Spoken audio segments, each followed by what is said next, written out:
अब की बार हरियाणा में बनेगी किसकी सरकार। नमस्कार, आप देख रहे हैं इंडिया टीवी का चुनाव मंच। आपके साथ मैं हूं मीनाक्षी जोशी। हरियाणा का ये चुनाव बड़ा दिलचस्प है क्योंकि यहाँ लड़ाई केवल कांग्रेस और बीजेपी के बीच में नहीं है, बल्कि इंडिया अलायंस के दो सहयोगियों के बीच भी है। जी हाँ, मैं बात कर रही हूँ कांग्रेस पार्टी और आम आदमी पार्टी की। तो आप इसे यूं समझ लीजिए, मुकाबला बड़ा ही दिलचस्प है। अरविंद केजरीवाल अब जेल से बाहर आ चुके हैं, धुआंधार प्रचार कर रहे हैं। आम आदमी पार्टी के तमाम नेता अपनी पूरी जान झोंक कर हरियाणा के सियासी दंगल में ताल ठोक रहे हैं। कह रहे हैं कि किंग मेकर की भूमिका में है। क्या दावे हैं, कितनी सच्चाई है, आज चर्चा करने के लिए हमारे साथ मंच पर मौजूद है संजय सिंह जी। बहुत बहुत स्वागत आपका सर। अरविंद केजरीवाल जी की रैली सुन रही हूं, आपकी भी रैली सुन रही हूं, और उसे देखकर सुनकर ऐसा महसूस होता है जैसे मानो इस बार हरियाणा में आपके बिना तो सरकार ही नहीं बनने वाली। इतना दावा क्यों है? देखिए, ये दावा कोई अचानक नहीं है। ये दावा इसलिए है कि हरियाणा में एक मजबूत संगठन बनाने का काम पिछले कुछ वर्षों में हमारी पार्टी के नेताओं ने किया, कार्यकर्ताओं ने किया। बहुत मेहनत की उन्होंने जमीन पर। ये दावा इसलिए भी है कि लोकसभा में एक सीट आम आदमी पार्टी के खाते में आई थी, जिसमें हमें 5,29,000 वोट मिला। ये दावा इसलिए भी है कि जो हमारे कैंडिडेट्स हैं, आप उनका चुनाव प्रचार देखिए, आज किसी भी प्रमुख पार्टी से कम हमारा चुनाव प्रचार नहीं है। उनकी रैलियों में, सभाओं में जो हो रही है, उसमें कहीं से भी आपको उत्साह में कमी नहीं दिखेगी, लोगों के समर्थन में कमी नहीं दिखेगी। इसलिए ये हमारा भरोसा है कि जो हरियाणा की अगली सरकार बनेगी, उसका रिमोट कंट्रोल अरविंद केजरीवाल के हाथ में होगा, आम आदमी पार्टी के हाथ में होगा। और जो 5 गारंटियां जिसके ऊपर हम चुनाव लड़ रहे हैं, शिक्षा फ्री, इलाज फ्री, 1,000 रुपए प्रतिमाह माताओं बहनों के खाते में, और इसके साथ साथ नौजवानों को रोजगार, इन तमाम मुद्दों के ऊपर हम जनता के बीच में जा रहे हैं।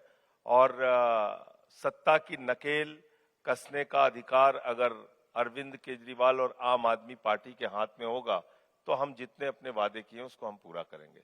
तो ये विश्वास इस कारण से है। संजय जी, आप ये कह रहे हैं कि सत्ता का रिमोट कंट्रोल आपके हाथ में होगा, लेकिन किंग मेकर की भूमिका तो ऐसे होती है जो दोनों तरफ से प्ले कर सकती है।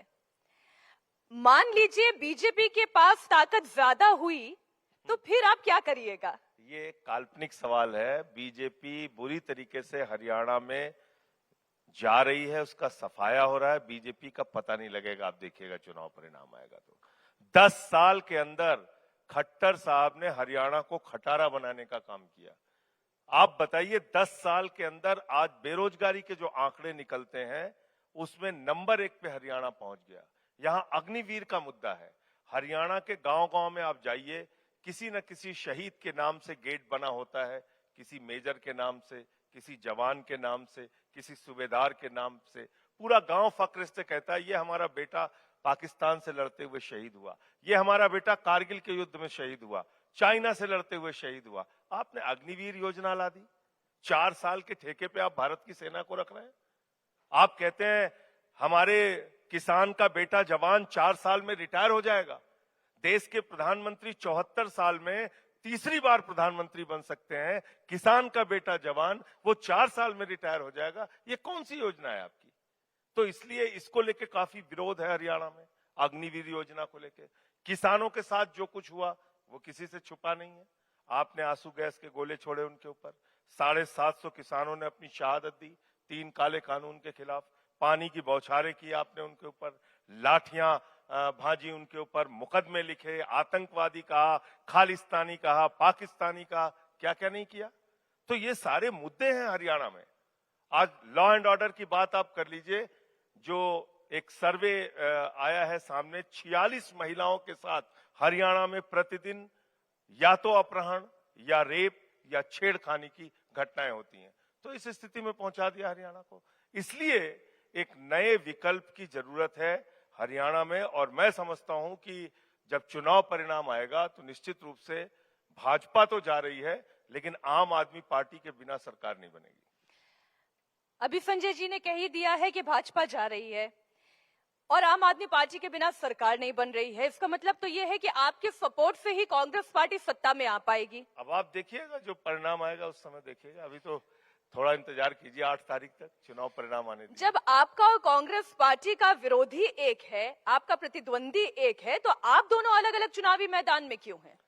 अब देखिए, कई बार ये सवाल हमसे पूछा जाता है, लेकिन इसके जवाब में मेरा ये कहना होता है, और मैं आपसे भी कहूंगा कि आप इस पे रिसर्च कीजिएगा। एनडीए के भी घटक दल एक दूसरे के खिलाफ लड़ते रहे। 144 करोड़ की आबादी का ये देश है। नॉर्थ ईस्ट में जेडीयू बीजेपी के खिलाफ चुनाव लड़ती थी जब एनडीए में थी, अब तो दोबारा गए एनडीए में नीतीश कुमार जी। शिवसेना उत्तर प्रदेश में, छत्तीसगढ़ में, कई राज्यों में बीजेपी के साथ जब रहती थी एनडीए में, तब भी लड़ती थी, उनके खिलाफ चुनाव लड़ती थी। तो ये जरूरी नहीं है कि आप हर राज्य के अंदर एक साथ चुनाव लड़ेंगे। हाँ, बहुत सारे राष्ट्रीय मुद्दों पे, राष्ट्रीय मसलों पे, पार्लियामेंट हो या ऐसे भी हो, हम लोग एक रहते हैं। लेकिन जब राज्यों के चुनाव आएंगे, जैसे पंजाब है, पंजाब में हमारे लोकसभा के चुनाव में कोई समझौता नहीं हुआ, हम लड़े एक दूसरे के खिलाफ, लेकिन दिल्ली में समझौता हुआ। तो ये डेमोक्रेसी है और ये लोकतंत्र की खूबसूरती है। यहाँ पर अलग अलग राज्यों के अलग अलग मुद्दे होते हैं और उन मुद्दों के हिसाब से आपको निर्णय लेना होता है, कहाँ आपको साथ चुनाव लड़ना है, कहाँ एक साथ नहीं लड़ पाएंगे। लेकिन आपने खुद ने अभी एनालिस्ट की बात की कि आप एनालिसिस करिएगा, तो कई एनालिस्ट का मानना तो ये है कि आप और कांग्रेस पार्टी के अलग अलग चुनाव लड़ने से कहीं ऐसा ना हो बीजेपी को फायदा हो जाए। ये कहां से बात चलाई जाती है? मैं आज तक वो थर्मामीटर खोज रहा हूं, मुझे मिला नहीं कि आम आदमी पार्टी के लड़ने से बीजेपी को फायदा हो जाता है। मैं आपको एक एक करके चुनाव बताता हूं। हम छत्तीसगढ़ लड़े थे पिछला चुनाव, वहां तो उस बार कांग्रेस जीती थी। राजस्थान भी हम लड़े थे पिछला चुनाव, उस बार भी कांग्रेस जीती थी। कर्नाटका भी लड़े थे, मैं मध्य प्रदेश भी हम लोग लड़े थे, उस बार भी कांग्रेस जीती थी वहां पे। गोवा लड़े थे हम, कांग्रेस वहां जीती थी। तो ये कहना कि आम आदमी पार्टी के लड़ने से सिर्फ और सिर्फ बीजेपी को फायदा होगा, इसका कोई थर्मामीटर मुझे आज तक तो यानी बीजेपी वाले सही कहते हैं कि आप कांग्रेस पार्टी की बी टीम है? अब ये आप उनसे पूछिए कि वो किसकी बी टीम है। बीजेपी वालों से पूछिए किसकी बी टीम है वो। आज भारतीय जनता पार्टी दिल्ली के अंदर, पंजाब के अंदर, हरियाणा के अंदर, जहां जहां हमारी ताकत है, उनके पास या तो कहीं विधायक तोड़ना है, सांसद तोड़ना है, पार्टी तोड़ना है, या फिर एक बेबुनियाद सा आरोप लगा के कि इनकी बी टीम है, इनकी ए टीम है। कभी कांग्रेस कहती है उनकी बी टीम है, कभी बीजेपी कहती है उनकी बी टीम है। आम आदमी पार्टी का नाम शुरू होता है ए से, और हम हैं अब राष्ट्रीय पार्टी, तो हम सबकी ए टीम है, किसी की बी टीम नहीं है। संजय जी, जो आप दावा कर रहे हैं कि आपकी ताकत अपनी है, बीजेपी अपनी ताकत की बात करे, कांग्रेस पार्टी ठीक वैसी अपनी ताकत की बात कर रही है, तो वो तो ये कह रही है कि कांग्रेस पार्टी कहती है दो तरफा चुनाव है, या तो बीजेपी है या फिर कांग्रेस है। लेकिन आपके दावों को सुनने के बाद ऐसा लगता है कि कहीं त्रिशंकु विधानसभा की स्थिति तो नहीं आ जाएगी? देखिए, चुनाव में हर पार्टी अपने अपने दावे करती है, उनको आप रोक नहीं सकते। जो चुनाव मैदान में होगा, जो पार्टी चुनाव लड़ेगी, वो अपना दावा करेगी। हम कहां उनको रोक रहे हैं कि आप कोई दावा मत कीजिए। चुनाव परिणाम जो मैदान में रह के, चुनाव देख के, जनता का रुझान देख के जो हमें लग रहा है, वो हम आपको बता रहे हैं। भाई, आपने आम आदमी पार्टी के साथ वो सब कुछ किया जिससे कि ये पार्टी खत्म हो जाए। आपने हमारी पार्टी के मुखिया को जेल में डाल दिया, केजरीवाल जी को। मनीष सिसोदिया को 17 महीने आपने जेल में रखा। सत्येंद्र जैन साहब आज भी जेल में हैं। मुझे आपने 6 महीने जेल में रखा। आपने दिल्ली का हर काम रोकने की कोशिश की। इन विषम परिस्थितियों में भी आम आदमी पार्टी अगर मजबूती के साथ खड़ी है, तो वो अरविंद केजरीवाल का ईमानदार नेतृत्व है। उनके ऊपर लोगों को भरोसा है। इसी हरियाणा के लाल है अरविंद केजरीवाल। उनके साथ जो कुछ हुआ, क्या वो भूल जाएंगे यहाँ के लोग? जो कुछ उनके साथ किया गया, क्या वो यहाँ के लोग भूल सकते हैं? आज ये पार्टी, हमने आज तक सुना था बाइक चोर होते हैं, सोना चोर होते हैं, गहना चोर होते हैं, कार चोर होते हैं। ये हिंदुस्तान में एक ऐसी पार्टी निकल गई, भारतीय जनता पार्टी, जो पार्टी चोर है। इन्होंने तीर कमान चुरा लिया उद्धव ठाकरे का। शरद पवार की घड़ी चुरा ली, हमारी झाड़ू चुराने आए थे दिल्ली में, हमने वो काम नहीं होने दिया। हम डट के खड़े हैं, इनसे लड़ रहे हैं और इसका प्रभाव आपको इस हरियाणा के चुनाव में निश्चित रूप से देखने को मिलेगा। हरियाणा का चुनाव परिणाम, मैं फिर कह रहा हूं, आम आदमी पार्टी और अरविंद केजरीवाल के समर्थन के बगैर अगली सरकार नहीं बनेगी। आपने अभी कहा कि 10 साल की सरकार में हरियाणा को खट्टर साहब ने खटारा बना दिया। अभी अभी मैं अरविंद केजरीवाल जी का एक पोस्ट देख रही हूं। उन्होंने आज रोशनारा रोड पर दिल्ली की एक सड़क का उन्होंने जायजा लिया। मैं उनका पूरा पोस्ट पढ़ के सुना देती हूं दर्शकों को। उन्होंने कहा कि आज रोशनारा रोड पर दिल्ली की एक और सड़क का जायजा लिया। मुख्यमंत्री आतिशी जी के साथ मैं भी था। इस सड़क का बहुत बुरा हाल था। बीजेपी वालों ने साजिश करके दिल्ली वालों का काम रुकवाया। सर, 10 साल से तो अब आपकी सरकार हो गई, हरियाणा की आप बात कर रहे हैं कि सड़क खटारा बना दी। दिल्ली में तो आपकी सरकार थी। इतना शानदार सवाल आपने पूछा कि इसका जवाब ध्यान से सुनिएगा। आप एक मुख्यमंत्री रह चुके व्यक्ति एक मुख्यमंत्री को ले जाके वहां की टूटी हुई सड़क का निरीक्षण कर रहे हैं कि इसको जल्द बनवाया जाए। आपको ये दिख रहा है, आपको ये नहीं दिख रहा है कि 10 साल में जहां पे मकड़ी के जाले लगे थे जिन सरकारी स्कूलों में, उन सरकारी स्कूलों को केजरीवाल जी ने एयर कंडीशन कमरे बच्चों की पढ़ाई के लिए बनाए। ये आपको नहीं दिख रहा है कि जिन स्कूलों में टॉयलेट का इंतजाम नहीं था बच्चियों के लिए, जिन स्कूलों में एथलीट के ग्राउंड, हॉकी के ग्राउंड, वहां पे स्विमिंग पूल का निर्माण कराया सरकारी स्कूलों में। ट्रंप की पत्नी हिंदुस्तान आई, मोदी जी कहते रहे इस राज्य में चलो, उस राज्य में चलो, उसने कहा हमें केजरीवाल का स्कूल देखना है। पहले लोग कहते थे अमेरिका से सीखो, ऐसा मॉडल केजरीवाल ने स्कूल का दिया है। आज अमेरिका वाला कहता है केजरीवाल से सीखो, आम आदमी पार्टी से सीखो। ये काम हमने किया। आपको ये नहीं दिखता कि हमने 500 मोहल्ला क्लिनिक बनाए जहां 200 तरह की जांच फ्री होती है, अल्ट्रासाउंड फ्री होता है, दवाएं मुफ्त में मिलती हैं। आपको वो ये स्कीम नहीं दिखती है कि दिल्ली के अंदर माताओं बहनों के लिए बस की यात्रा फ्री है, बुजुर्गों के लिए तीर्थ यात्रा फ्री है। इतने सारे काम हमने दिल्ली के अंदर किए, वो कुछ भी आपको नहीं दिखता। अरे सर, ये बताने के लिए तो आप हैं ना। सुन तो लीजिए, सुन लीजिए। लेकिन जो अरविंद केजरीवाल जी दिखा रहे हैं, मैं भी वही बता रही हूँ। उसकी बात ही तो कर रहा हूँ, सुन तो लीजिए आप। कितनी अच्छी बात आपने कही। एक व्यक्ति मुख्यमंत्री के पद से इस्तीफा देने के बाद भी उसकी चिंता यह है कि कहां पे सड़क टूटी रह गई है, कहां पे कौन सा काम बाकी रह गया है, उस काम को कितनी जल्दी से जल्दी कराना है। वो मुख्यमंत्री अरविंद केजरीवाल मुख्यमंत्री रहते हुए जब मोहल्ला क्लिनिक पास नहीं हो रहा था, एलजी साहब के घर पे 9 दिन धरने दिया उन्होंने कि मोहल्ला क्लिनिक बनाओ, हम जब तक बैठेंगे आपके पास जब तक आप ये मोहल्ला क्लिनिक पास नहीं करेंगे। तो वो तो ऐसे लड़ के काम कराया दिल्ली वालों का। ये क्या किसी से कोई छिपा दो है राय क्या? नहीं है कि अरविंद केजरीवाल जी बहुत कर्मठ नेता हैं, लेकिन विरोधी तो सवाल पूछते हैं ना। आपने कहा कि जेल में रहते हुए उन्होंने हार नहीं मानी। उन्हें जब इस्तीफा देना ही था तो फिर जेल में ही दे देते, इतने दिन काम नहीं रुकता। कितना बढ़िया सवाल आपने पूछा, इतना अच्छा सवाल आपने पूछा। जेल में इस्तीफा दे देते क्योंकि बिना किसी गुनाह के, बिना किसी अपराध के उनको पकड़ के आपने जेल में डाल दिया। जेल में इस्तीफा दे देते, उसके बाद आप भगवंत मान को गिरफ्तार करते, कोई फर्जी 2 मुकदमा लिख के, कहते इस्तीफा दो, तुम्हारे ऊपर मुकदमा लिख दिया। फिर आप स्टालिन को गिरफ्तार करते 2 मुकदमा लिख के, फिर आप ममता बनर्जी के साथ यही करते, सिद्धारमैया के साथ यही करते, रेवंत रेड्डी के साथ यही करते, विजयन के साथ आप यही करते। आप पूरे देश की विपक्ष की सरकारों को कुचलना चाहते हैं, खत्म करना चाहते हैं। जो प्रयोग आपने महाराष्ट्र में किया, मैं कह तो रहा हूं, ये पार्टी चोर पार्टी है। आप मुझे बताइए, महाराष्ट्र की सरकार इन्होंने गिराई, मध्य प्रदेश की सरकार इन्होंने गिराई, कर्नाटक की सरकार इन्होंने गिराई, अरुणाचल की सरकार इन्होंने गिराई, उत्तराखंड की सरकार इन्होंने गिराई, गोवा में तोड़फोड़ करके सरकार इन्होंने बनाई। देश भर के सारे भ्रष्टाचारियों को अपनी पार्टी में लाके गले लगा के उनको राजा हरिश्चंद्र का प्रमाण पत्र देने का काम करते हैं। तो इस पार्टी का तो सारा चरित्र देश के सामने आ चुका है, सारे लोग इस बात को देख रहे हैं।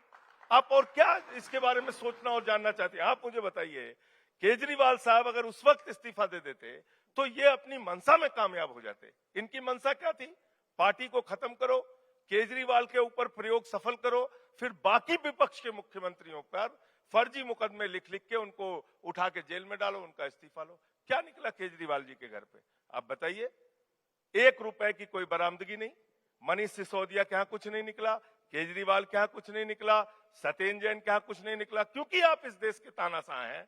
आपका नाम नरेंद्र मोदी है, आपका नाम अमित शाह है, इसलिए आप किसी को पकड़ेंगे कॉलर और उठा के जेल में डालेंगे और इस्तीफा दो और चलो लाइन में खड़े हो जाओ। ऐसे थोड़ी लोकतंत्र चलता है। माना कि आपने एक डेमोक्रेसी स्टेटमेंट के के अंदर लिए केजरीवाल जी ने जेल में रह के जो इस्तीफा नहीं दिया, वो तानाशाही का मुकाबला किया। मैं समझ गई हिम्मत आपकी के बात। साथ। आपने आपकी पार्टी ने, अरविंद केजरीवाल ने एक स्टेटमेंट देने की कोशिश की कि हम तानाशाही के खिलाफ जो है खड़े रहेंगे, हम इस्तीफा नहीं देंगे। लेकिन बाहर आने के बाद उन्होंने इस्तीफा दिया। आतिशी जी को उन्होंने मुख्यमंत्री की पदवी सौंपी। लेकिन अभी भी लोग ये कह रहे हैं कि सुपर सीएम की भूमिका में तो खुद अरविंद केजरीवाल ही हैं। देखिए ऐसा है, वो क्या कह रहे हैं उससे कोई मतलब नहीं है। उनके आतिशी मालिक जी हैं खुद कह रहे अडानी। हैं। सुन तो लीजिए, आतिशी उनके जी खुद मालिक कह हैं रही है कि अडानी, नहीं। उनके मालिक अडानी है। वो अडानी के इशारे पे नाचने वाली पार्टी है और उनके नेता नरेंद्र मोदी जी। पूरा देश, सारी संपत्तियां, रेल हो, सेल हो, कोयला हो, गैस हो, बिजली हो, पानी हो, सड़क हो, पोर्ट हो, एयरपोर्ट हो, सब कुछ उनके नाम नीलाम करते जा रहे हैं। इसलिए उनसे हमें कोई प्रमाण पत्र नहीं चाहिए। आतिशी जी को मुख्यमंत्री बनाया है केजरीवाल जी ने, और 2 करोड़ लोगों के साथ मिलकर हम सब लोग अपनी मुहिम चला के 4 महीने के बाद प्रचंड बहुमत के साथ केजरीवाल जी दोबारा मुख्यमंत्री बनेंगे दिल्ली के, और दिल्ली की जनता अपने बेटे को ईमानदारी का प्रमाण पत्र देगी। और एक बात जो आपने कहा, आप मुझे एक बात बताइए, इस देश में एक नेता का नाम बताइए, कोई चपरासी की नौकरी नहीं छोड़ना चाहता। अगर इस्तीफे की बात आप कर रही हैं, वो साहस अरविंद केजरीवाल में था कि इनकम टैक्स कमिश्नर की नौकरी उन्होंने छोड़ दी। वो साहस केजरीवाल में था कि 49 दिन के मुख्यमंत्री थे और उनसे किसी ने इस्तीफा नहीं मांगा था, लेकिन उसूलों और सिद्धांतों की बात आई तो उन्होंने अपने मुख्यमंत्री पद से इस्तीफा दे दिया। वो केजरीवाल हैं जिन्होंने जेल से आने के बाद, जब सारा मसला खत्म हो गया, सुप्रीम कोर्ट ने भी उनको जमानत दे दी, उसके बाद उन्होंने खुद से आके इस्तीफा दिया और कहा कि हम ईमानदारी का प्रमाण पत्र जनता से लेके आएंगे। तो इसकी तारीफ और प्रशंसा करने के बाद वो अभी तो आप चलिए छोड़िए, एक बार मोदी जी से और अमित शाह जी से ये कहलवा लीजिए कि 75 साल का जो नियम है वो मोदी जी पे लागू होगा, 75 साल में वो रिटायर हो जाएंगे। उतना बोलने को तैयार नहीं है। देखिए, संसद में आप लोगों की मुलाकात तो होती है। संसद में आप ही लोग एक दिन ये सवाल उठा दीजिएगा, आप ही लोग बोल दीजिएगा। अब मेरा प्रश्न आपसे, क्योंकि मैं हरियाणा की चर्चा हम कर रहे हैं, क्योंकि हरियाणा की सड़कों की आपने बात की, हरियाणा में बेरोजगारी की बात की, इसलिए मैं फिर से आपको हरियाणा में लेकर आती हूँ। ये जो फ्री वाली पॉलिटिक्स है, इसे लेकर जिसे आप बहुत गर्व के साथ कहते हैं कि हमने दिल्ली में पानी मुफ्त दिया, हमने बिजली मुफ्त दी, हम शिक्षा मुफ्त देंगे, आप यही दावे हरियाणा के लिए भी कर रहे हैं। लेकिन मेरा प्रश्न ये है कि ये फ्री बी वाली पॉलिटिक्स की आपकी इकोनॉमी का स्ट्रक्चर क्या है? क्योंकि यही काम हिमाचल प्रदेश ने करने की कोशिश की, उसकी अर्थव्यवस्था चरमरा गई, खबरें आप भी देख रही हैं। तो ये आपके पास ऐसा कौन सा इकोनॉमिक स्ट्रक्चर है जिसे आप दिल्ली में और पंजाब में कैरी कर पा रहे हैं, लेकिन और कोई पार्टी नहीं कर पा रही है? देखिए, ये बिल्कुल अच्छा सवाल आपने पूछा। आपके दर्शकों को भी ये समझना चाहिए, एक अर्थव्यवस्था है जिसमें आप चंद लोगों को लाभ पहुंचाइए, बड़े बड़े पूंजीपतियों को लाभ पहुंचाइए, और दूसरी अर्थव्यवस्था है कि जिसमें आप सबको भागीदार बनाइए और जनता के जेब में बचत कीजिए और वो बाजार की अर्थव्यवस्था में उसको खर्च करें। जैसे मान लीजिए, अगर 5,000 10,000 रुपए किसी परिवार का आप महीने में बचत करा रही हैं अपनी योजनाओं से, तो निश्चित रूप से वो व्यक्ति बाजार में जाके कुछ सामान खरीदेगा, जाके वो कहीं पे कुछ खाएगा, तो वो बाजार की अर्थव्यवस्था में उसका सहयोग है। और जब आपने पैसा खजाने का उठाया और चंद पूंजीपतियों को दे दिया, तो बैंक लूटकर, पैसा लूटकर वो चले जाते हैं। हमने देखा है, किसी से छिपा नहीं। अभी मैंने पार्लियामेंट में भी पढ़ा था, 3,53,000 करोड़ रुपए का कर्जा चंद कंपनियों का, 43 कंपनियों का माफ किया गया। तो ये जो अर्थव्यवस्था है, केजरीवाल की अर्थव्यवस्था, उसका मैं उदाहरण आपको देता हूं। बिजली फ्री किया वहां दिल्ली में, पानी फ्री किया, शिक्षा फ्री किया, इलाज फ्री किया, फरिश्ते स्कीम लागू की, माताओं बहनों के लिए बस की यात्रा फ्री की, बुजुर्गों के लिए तीर्थ यात्रा फ्री की, और उसके बाद पिछले 10 साल से मुनाफे का बजट दिया। यह है सबसे बड़ी बात। हमारी अर्थव्यवस्था चौपट नहीं हुई, हम दिल्ली की अर्थव्यवस्था डूबी नहीं। दिल्ली एकमात्र राज्य है जो मुनाफे का बजट देता है। यह है केजरीवाल का इकोनॉमिक्स, ये उनकी अर्थव्यवस्था है कि सब गरीब जो आम लोग हैं उनको राहत पहुंचाइए, उनके जेब में जो बचत होगी तो वो बाजार की अर्थव्यवस्था में अपना सहयोग करेंगे, उसको खर्च करेंगे, मनी को ब्लॉक नहीं करेंगे।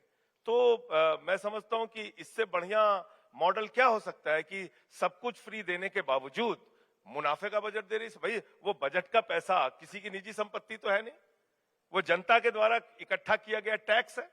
तो उस टैक्स के पैसे से आप चंद पूंजीपतियों को फायदा पहुंचाइए या करोड़ों लोगों को फायदा ये पहुंचाइए। फ्री वाली पॉलिटिक्स पर अभी थोड़ी देर पहले इस मंच पर विप्लव देव भी थे, पूर्व मुख्यमंत्री रहे हैं और अभी हरियाणा में बीजेपी के को इंचार्ज हैं। मैंने जब यही फ्रीबी वाली पॉलिटिक्स पर उनसे सवाल पूछा कि क्या आपको इससे घबराहट नहीं होती, तो उन्होंने आम आदमी पार्टी का जिक्र करते हुए कहा कि आम आदमी पार्टी ने पंजाब को ड्रग्स का कारखाना बना दिया। अरविंद केजरीवाल सीएम पद के लालची हैं। 10 साल किसकी सरकार थी? अकाली दल और भारतीय जनता पार्टी की। और 10 साल जब अकाली दल और भारतीय जनता पार्टी की सरकार थी, उस समय मैं इंचार्ज था पंजाब का। गली गली में, मोहल्ले मोहल्ले में, गांव गांव में ड्रग्स का धंधा होता था। गांव गांव में ड्रग्स से डूबा हुआ था पंजाब। उसके बाद 5 साल कांग्रेस की सरकार आ रहा हूं, फिर 5 साल कांग्रेस की सरकार आई, वहां पे वो काम ऐसे ही जारी रहा। आप आंकड़ों के सहित बात कीजिए। एक जिम्मेदार टीवी चैनल है, मैं तो कह रहा हूं, पिछले 2.5 साल के अंदर ड्रग्स के कारोबार पे हमारी सरकार ने कितनी कार्रवाई की है, कितनी हेरोइन से लेके कितने ड्रग्स बरामद किए हैं और कितने ड्रग्स के कारोबारियों पे कार्रवाई की है, इसका आंकड़ा लेके एक दिन स्पेशल प्रोग्राम कीजिए। मैं आऊंगा, उसमें आपको एक एक चीज का जवाब दूंगा। तो हमने कार्रवाई की है, हम लगातार उस पर काम कर रहे हैं और आगे भी करेंगे। हमारी प्राथमिकता है कि ड्रग्स से पंजाब को मुक्ति मिले। जब किसी पार्टी का नेतृत्व और पार्टी के काम करने की प्रणाली को समझा जाता है, तो आम आदमी पार्टी को लेकर एक विचारधारा ये भी है। मैं फिर वापस से कहती हूं कि कांग्रेस पार्टी के एक लीडर हैं संदीप दीक्षित, वो ये कहते हैं आम आदमी पार्टी में सभी घरेलू नौकर हैं। मेरी भाषा को प्लीज क्षमा करिएगा, लेकिन ये उनकी पार्टी के नेता का बयान है। वो ये कह रहे हैं कि जो आरोप आप खुद दूसरी पार्टी पर लगाते थे, आज आपकी पार्टी की स्थिति भी वही है। वन मैन सेंट्रिक पार्टी बन गई है आपकी। देखिए, संदीप दीक्षित क्या कहते हैं या कांग्रेस के बाकी नेता क्या कहते हैं या बीजेपी के नेता क्या कहते हैं, वो राजनीति में हैं, कुछ न कुछ बयान देंगे। लेकिन मुझे एक नेता ऐसा देश में खोज के बताइए जिसने 10 साल के अंदर एक छोटी सी पार्टी को उठाकर राष्ट्रीय पार्टी बना दिया। 3 बार दिल्ली के मुख्यमंत्री बने, प्रचंड बहुमत के साथ दिल्ली के लोगों ने उनको जिताया, प्रचंड बहुमत के साथ पंजाब में सरकार बनाई, मुख्यमंत्री भगवंत मान वहां पे बने। गुजरात गए, उस स्टेट के अंदर जहां कहीं परिंदा पर नहीं मार सकता बीजेपी के बगैर, 14% वोट आम आदमी पार्टी को मिला, 5 एमएलए जीत के आए। हिंदुस्तान के सुदूर राज्य में गोवा के अंदर 2 विधायक और 6.5% वोट लेके आए। उत्तर प्रदेश में नगर पालिका के चुनाव हुए, हमने 300 से ज्यादा सीटें पार्षद में जीती और 10 चेयरमैन हमारे वहां पे जीत के आए। मध्य प्रदेश में मेयर का चुनाव हम जीत के आए। पूरे देश में पार्टी का विस्तार हो रहा है। अरविंद केजरीवाल कुछ है ही नहीं, ऐसे अपने आप हो जा रहा है, अपने आप हो रहा है। एक ईमानदार और सच्चे नेता है जिस पर कार्यकर्ताओं का, पार्टी के लोगों का और साथ ही साथ इस देश के लोगों का विश्वास लगातार मजबूत हो रहा है। किसी के कुछ कहने से, किसी के कुछ बोलने से कोई फर्क नहीं पड़ता। बाधाएं डालने की कोशिश की जाती हैं, लेकिन उन बाधाओं को पार करके जो आगे बढ़ता है वही नेता होता है, वही नेतृत्व करता होता है। कल अरविंद केजरीवाल विधानसभा में कह रहे थे नरेंद्र मोदी खुद को भगवान मानने लगे हैं। उन्होंने ऐसा क्यों कहा? ये तो खुद उन्होंने कहा है। आपने सुना नहीं बनारस का इंटरव्यू? उन्होंने कहा कि अब मुझे लगता है कि मेरा जन्म बायोलॉजिकल है नहीं, मैं अवतार हूं। ये तो खुद प्रधानमंत्री जी कह रहे हैं। वही बात केजरीवाल जी ने दोहराई। अहंकार क्या होता है? आप अपने आप को खुद भगवान समझने लगे। सारे विपक्ष के नेताओं को पकड़ पकड़ के आप जेल में डाल रहे हैं। आप विपक्ष की राज्य सरकारों के काम रोक रहे हैं। जो नियम पार्टी के दूसरे नेताओं पे आप लागू करेंगे, वो नियम आपके खुद के लिए लागू नहीं है। 75 साल में सब रिटायर होंगे, कलराज मिश्रा जी रिटायर होंगे, शांता कुमार जी रिटायर होंगे, सुमित्रा महाजन जी रिटायर होंगी, अडवाणी जी रिटायर होंगे, मुरली मनोहर जोशी जी रिटायर होंगे, मुकुम देव नारायण जी रिटायर होंगे, वीसी खंडूरी जी रिटायर होंगे, मोदी जी रिटायर नहीं होंगे। तो ये अपने आप को भगवान समझने वाली बात तो खुद मोदी जी ने कही है कि वो अवतार हैं। अब बताइए, अवतार से कैसे आदमी कहेगा कि हमारे यहां बिजली नहीं आ रही?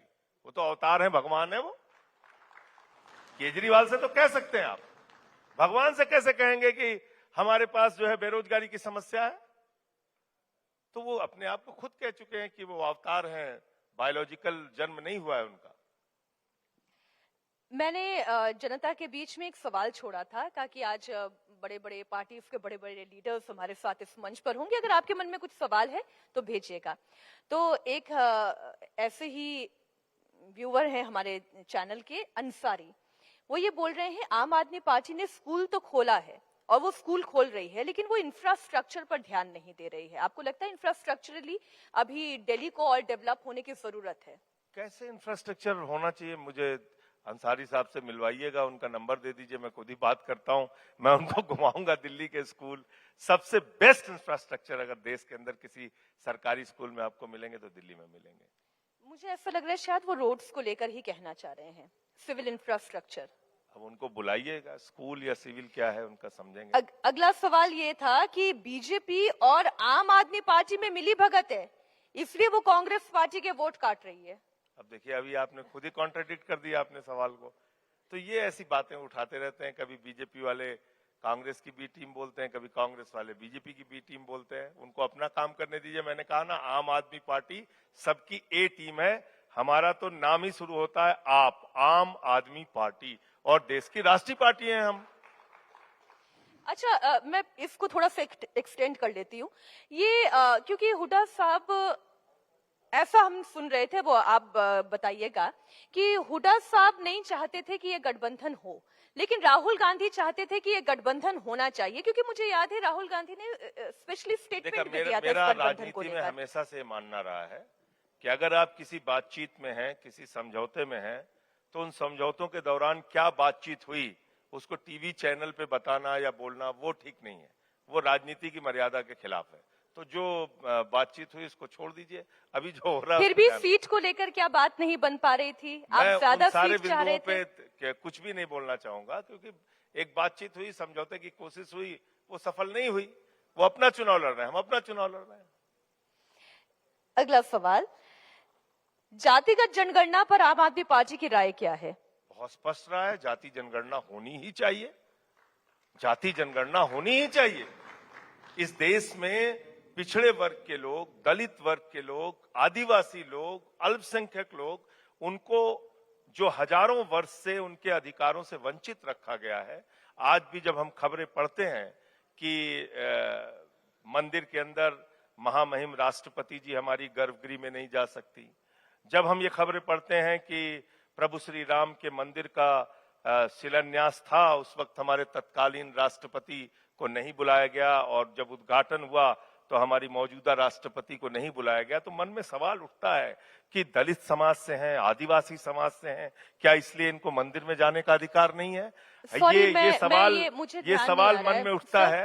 ये सवाल, राष्ट्रपति द्रौपदी मुर्मू को कौन से गर्भगृह में नहीं जाने दिया गया था? जगन्नाथ जी के, हाँ, ये बहुत अच्छा सवाल है। राम मंदिर गर्भगृह में तो मैंने भी तस्वीर देखी। जगन्नाथ जी का मंदिर जो है, उसमें पूजा अर्चना के लिए हमारे जो शिक्षा मंत्री जी हैं, धर्मेंद्र प्रधान जी, उनको जाने की इजाजत थी, राष्ट्रपति जी को जाने की इजाजत नहीं थी। और वहां के जो पुजारी थे, उनका बयान है, आप कहिए तो अभी दिखा दूं या कार्यक्रम के बाद आपको दिखा दूं?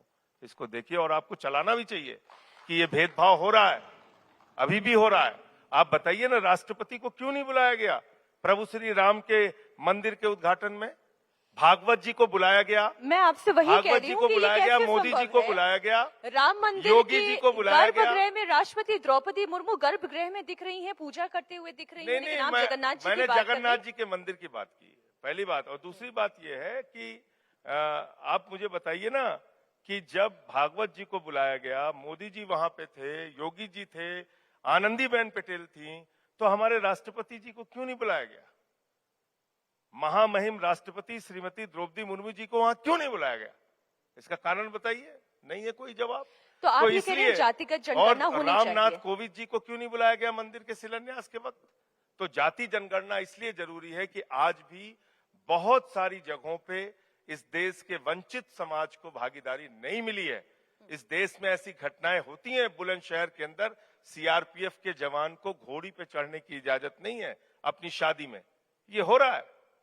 तो अगर 77 साल के बाद भी ऐसी घटनाएं हो रही हैं, तो जो लोग हजारों वर्ष से इसलिए कि वो किसी जाति विशेष में पैदा हो गए उनको पीछे रखा गया है, उनको उनके अधिकार मिलने चाहिए। जाति जनगणना होगी तभी पता चलेगा इस बात का। एक और सवाल कि आम आदमी पार्टी आरएसएस को तो पत्र लिख रही है, सवाल पूछ रही है, लेकिन खुद अपने पितामह अन्ना हजारे के आरोपों पर ध्यान क्यों नहीं दे रही? देखिए, ऐसा है कि आरएसएस बीजेपी की मातृ संस्था है। अन्ना हजारे जी ने कभी नहीं कहा कि हम आम आदमी पार्टी या आम आदमी पार्टी की राजनीति का हिस्सा हैं। उन्होंने पहले दिन से कहा हम राजनीति के में हिस्सेदारी नहीं करेंगे। ये उनका निर्णय था, उसका हम सम्मान करते हैं और कभी भी अन्ना जी के खिलाफ एक शब्द नहीं बोला। लेकिन बीजेपी ठोक के दावा करती है कि आरएसएस ठोक के दावा करती है कि बीजेपी के अंदर नैतिक मानदंडों की रक्षा करना, उनके मापदंडों को देखना, ये हमारी जिम्मेदारी है। बीजेपी के जितने संगठन मंत्री हैं, पार्टी के राष्ट्रीय संगठन मंत्री से लेकर राज्यों के संगठन मंत्री तक सारे आरएसएस के लोग होते हैं। बीजेपी के तमाम कैबिनेट मंत्री और भारत के प्रधानमंत्री तो खुद कहते हैं कि वो आरएसएस से हैं। सब लोग दावा करते हैं ठोक ठोक के कि हम आरएसएस से हैं।